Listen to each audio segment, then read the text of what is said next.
Hello guys, in this video I am going to show you how to change the background picture of your trip plan on the Wanderlog application.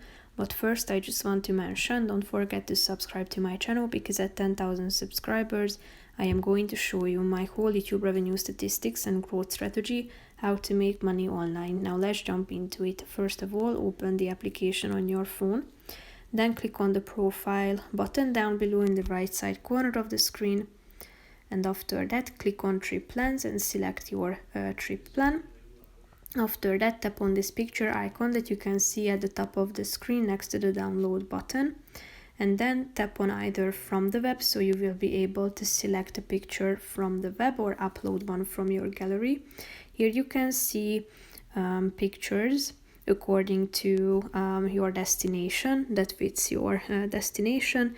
So click on the relevant one that you would like to select, and here you can see your background picture. So feel free to try them out and select from these options. So that's pretty much it for this video, guys. See you in the next one. Bye bye.